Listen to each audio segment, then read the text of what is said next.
Ladies and gentlemen, greetings and welcome to that new movie review this time on Injustice, the movie adaptation from the DC Comics game Injustice Gods Among Us. Before we begin, a little information. Injustice Gods Among Us and the prequel comics are actually among my favorite DC Comics stories. The idea of a Superman pushed to the limit by the Joker, he becomes the new world's overlord, the possibilities, they're just endless. That adaptation, there are a lot of things I actually wanted. Did I get every single one of them? Okay, so first of all, we're gonna address something. Injustice is meant to be the adaptation of the video game Injustice Gods Among Us and the prequel comics.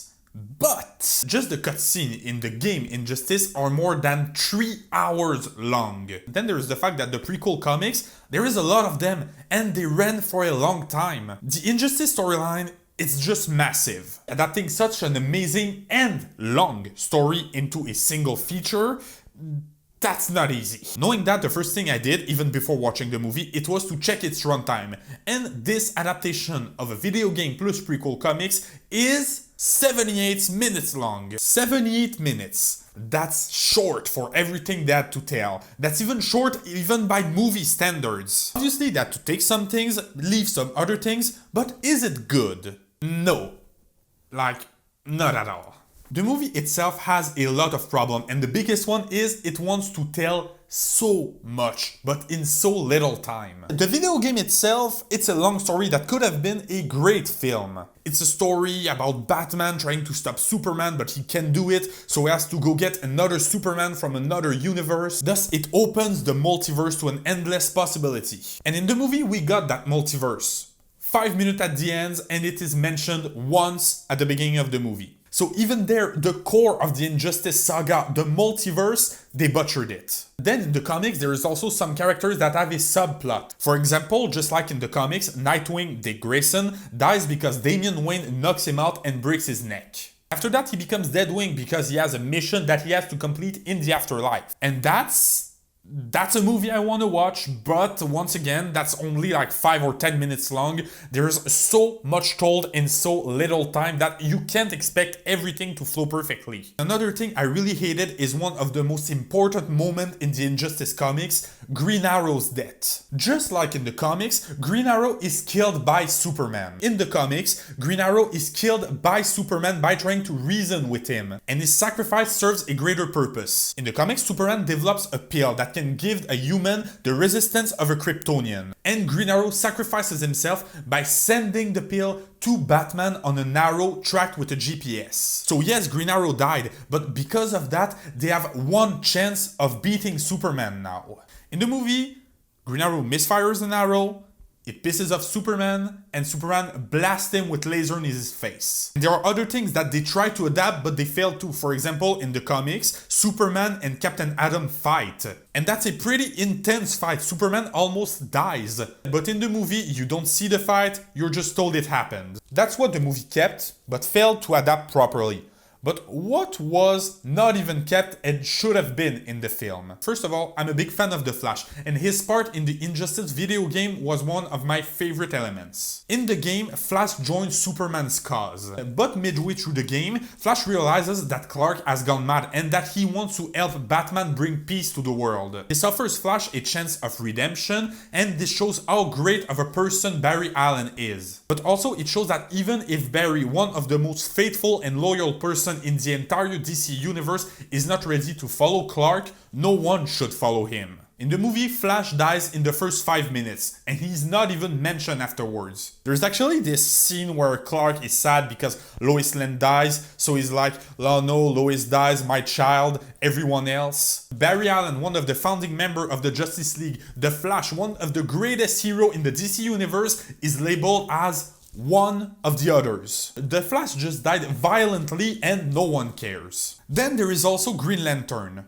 In the Injustice universe, Green Lantern abandoned his green power ring to trade it for a yellow power ring. For those who don't know, the green power ring are powered by the will of the wielder, but the yellow power ring are powered by the fear everyone around the wielder has for the wielder. So that's Green Lantern leaving through the dark side. That's a proof of Superman not being right in this situation, because Hal Jordan, the most lawful good character in the DC universe, has gone to the dark side. Now Hal Jordan leaves at the beginning of the movie and once again you don't hear from him. And our third hero who leaves without any trace is Shazam. Making the Injustice saga work without Shazam, that's hard, and that's for one scene. In the video game, Shazam and Clark work together, but at some point Billy Batson realized that what Superman does is not right, so he tries to reason with him. Then Clark grabs Shazam and burns hole through his skull. For people who don't remember, Shazam is like 12 years old. That's one of the most gruesome moments in the Injustice, but also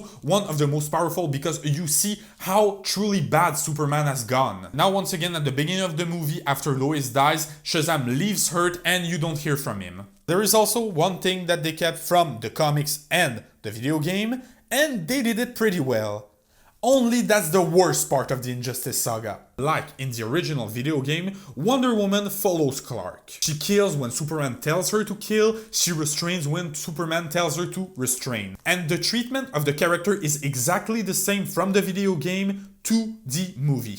The problem I always had with that is the fact that if there is one character in the DC universe besides Batman that should oppose to Clark when he becomes an evil overlord, it's Wonder Woman. Wonder Woman is a symbol of good, love, and peace. And Clark Kent burning a hole through the skull of a 12-year-old should set her off, but Wonder Woman never opposed Clark. I can't even conceive how bad you could interpret such a character as Wonder Woman. That's the biggest problem with the writing of the movie. But what about the movie itself? Visually speaking, I'm shared. Like most DC animated movie in the past 10 years, the animation is horrible. It's not as bad as Batman Hush or other movie from that era. We're talking about a studio that was too lazy to animate the wings of parademons when they fly. And I can recognize that there was a big effort made to make the fight scene as fluid as possible. But sometimes the FPS is just so low, especially in the dialogue scenes. You could swear you're watching a DC Comics PowerPoint. That said, no movie is imperfect, and Injustice has some irrefutable qualities. First of all, the cinematography is very well done. Cinematography is everything that touches to the camera shot, to the camera angle, to the lighting, etc. I'm thinking of a scene in particular when Batman and the President of the United States talk. The camera is crooked on a way that you can understand that Batman has the high ground.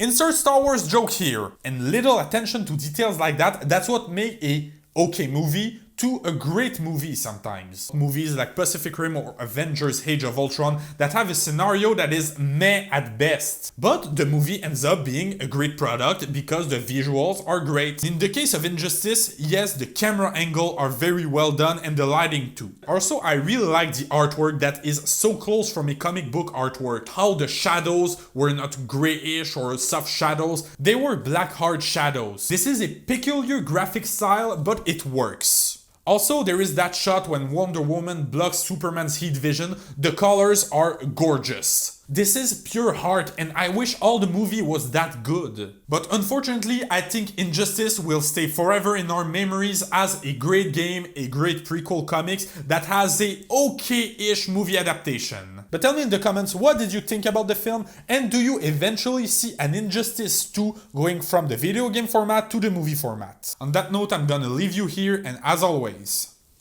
thanks for watching.